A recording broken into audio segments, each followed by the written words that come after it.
Growing up, I was a huge fan of Pokemon. I loved the games, loved the cartoon, collected the cards even though I had no idea how to play them. The other day, I had a revelation about something that could have been really cool to see in the Generation 2 games. An explanation for the layman. The Generation 1 games were red and blue for the Game Boy Color, with yellow coming out a little later. The plot of the three games is basically the same. You start with one Pokemon, can capture others as you go, and you fight other trainers, defeat gym leaders as you progress, and along the way, you fight a terrorist organization called Team Rocket, led by the final gym leader, GIOVANNI. With his defeat, GIOVANNI promises to reform and go into hiding. After you defeat the 8 gym leaders and Team Rocket, you fight the Elite Four, basically the most powerful trainers in the game. In the Generation 2 games, Silver and Gold and later Crystal, the plot is still basically the same as the previous 3 games, but expanded a little. You start with one Pokemon, you collect others along the way while fighting trainers, gym leaders, and fighting a resurrected Team Rocket, looking for their leader who went into hiding 3 years earlier. You are assisted in taking down Team Rocket by Dragon Master Lance, one of the Elite Four from the previous game. Just like in Generation 1, you fight the Elite Four, and then after that, you go on to the region the Generation 1 games take place in, fighting 8 more gym leaders, before you are given the option to explore a cave where you will fight Red, the main character from the Generation 1 games. In my opinion, the Generation 2 games are nearly perfect, taking the basic concept of the previous games, but adding new concepts and improving on old ideas. I still enjoy going back to these games, even some 20 years after they came out, so I'm not saying the games are broken or anything like that,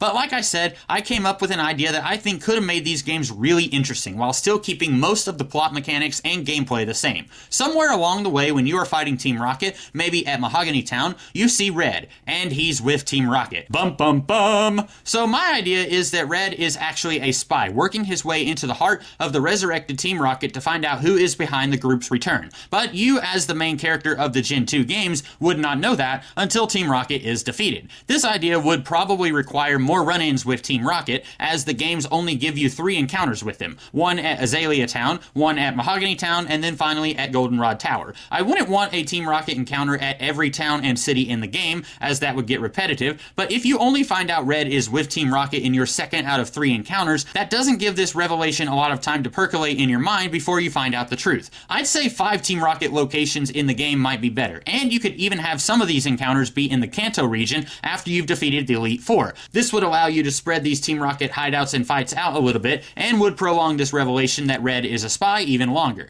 You could still have Lance be assisting your character in taking down Team Rocket, and when he says you remind him of someone, at first you, having played Red, Blue, and Yellow a few years ago, think, hey, thanks for the compliment. But then when you see Red is with Team Rocket now, you think, oh no, why did you say that to me? And when you find out Red was just a spy, it turns out Lance and Professor Oak already knew this, but they could not risk telling you. At first, because they weren't sure they could trust you. Bear in mind, at the beginning of the game, a Pokemon was stolen from Professor Elm, one of Oak's colleagues, and it was in the main character's hometown, so that explains the distrust. And later on, when they see that maybe you are trustworthy, they can't risk you carrying this important information in case you encounter other higher-ups in the Team Rocket organization. Bear in mind, human psychics do exist in this world, and the player being just a kid, maybe they're not ready to guard their mind against trained psychics like this. Anyway, at the end of the game, after you've defeated all the gym leaders, the Elite Four, and you've helped take down Team Rocket, you can finally face off against Red, and it can feel like the game has been building up to this, since you've shown him a few times in the game without it feeling terribly shoehorned in.